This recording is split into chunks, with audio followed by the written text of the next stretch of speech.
subject of Aikido for self-defence, another factor in Aikido which is essential is taking the other person's posture, or taking the other person's balance.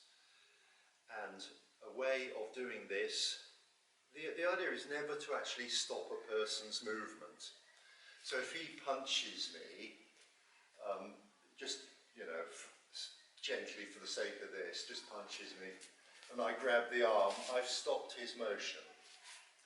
And then what happens is we have a fight because I've stopped, because he'll automatically then start doing something else. And so I get a hell of a lot of resistance. Now, if he comes in with that hand, if I brush it on, I can take his posture by sweeping it on. I mean, I just let, if it comes in, I can just, there, his posture's gone.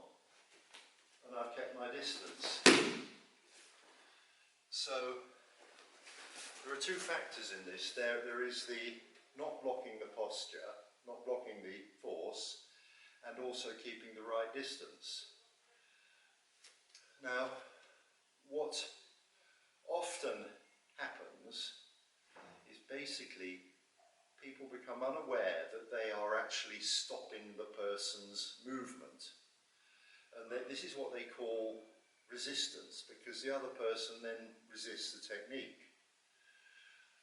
But Aikido is always about sensing where the energy is going. So,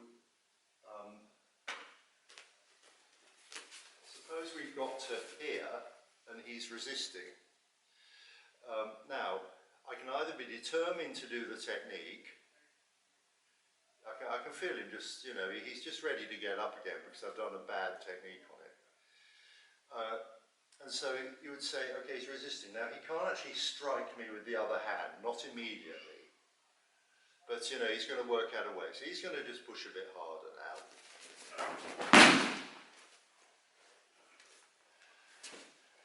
So, if we try to do that again, bad technique. So I change. I've got to feel it. I've got to feel, just once more. I've got to feel bad technique. And change. So the way to get to this is to practice switching technique. I'll attack him a couple of times. I'll resist. He'll switch the technique. But what he won't do is he won't just grab this. Because the minute he grabs that, we're into a fight and the distance is bad, all kinds of stuff. Now, you've got to look at this and look at the possibilities rather than say, why aren't you punching his lights out? Well, I mean, I could take a good swipe at him and he'd accept it, but I'm trying to show something. So, you can do start whatever technique, just do it not too well, so that I resist.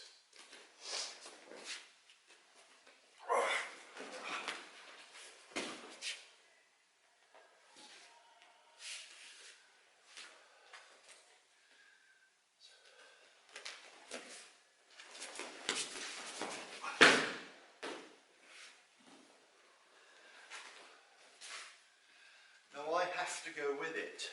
I don't want a broken wrist.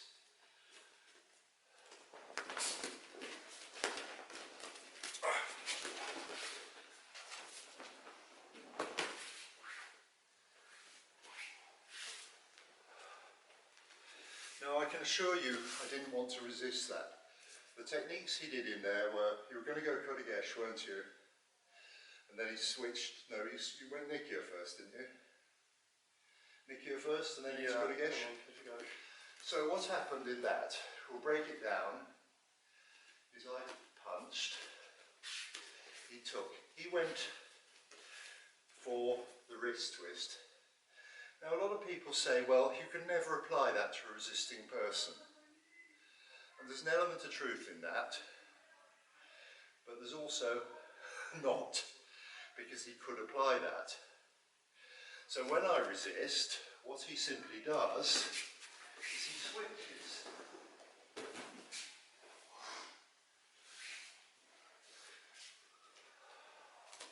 This is where Henkawaza comes in. Henkawaza is changing technique. So you can deliberately train in this.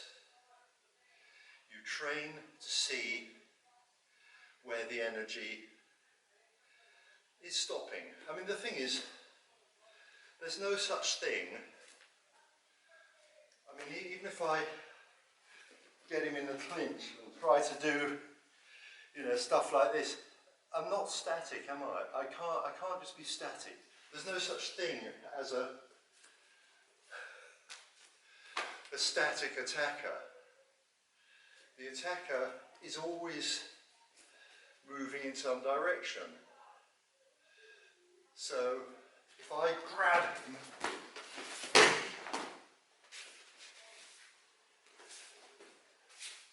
or I push him,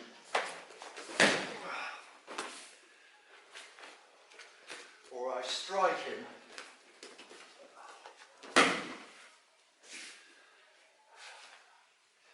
he's looking to change the direction of my attack.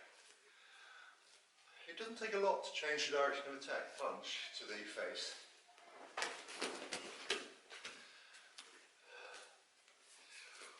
I mean, it's a bit risky just to slap it aside. I also need to move, but you know, it's nothing. So here we are, a punch. And two fingers. Not those two, just two fingers.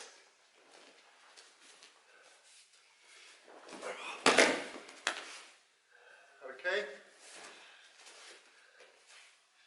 So, even straight punch, basically, you move the, I'm taking his balance. He can hold me tight, or he can get into a clinch. Yeah? There are various ways. Last week I demonstrated striking. This week, just that there.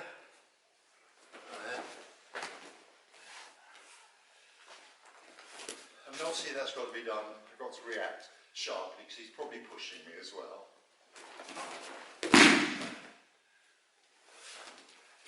So the timing's got to be good. But the basic point is deflection. So when you're doing your techniques, don't do this, so low punch. So cut against, you often see somebody take it like that. Won't work. Rush it.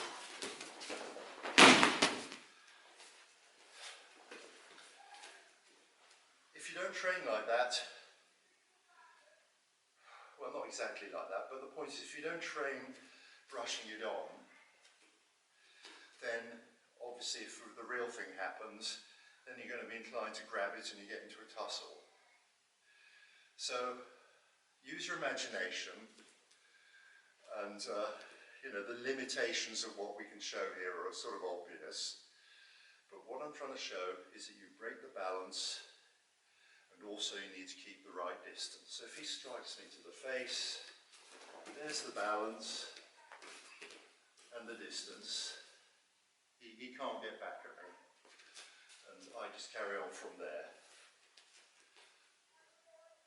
Thank you. So we're quite aware that, you know, the object might be to grab you, you know, to close the distance and try to grab you. Now obviously he can't hang around and think about this, but just slowly. I mean, basically I would grab him and I would be trying to kick him and whatever. So now it's best if he reacts in time, so he's going to react in time. So here we are.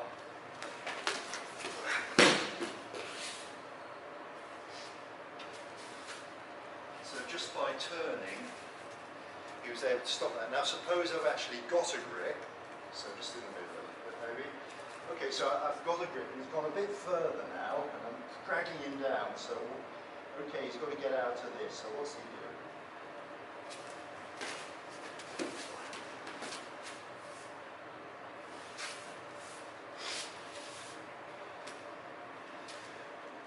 So yes, it depends on time. It's obviously too late if you're getting hit.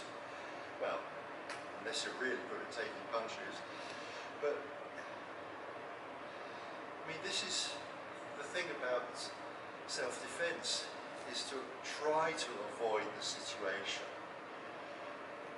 Try to do something before it is full blown. I mean, that's just obvious. You never wanted to get to that. You never wanted to get to that, against the wall. So that's why you need your lights turned on, to make sure that it doesn't happen.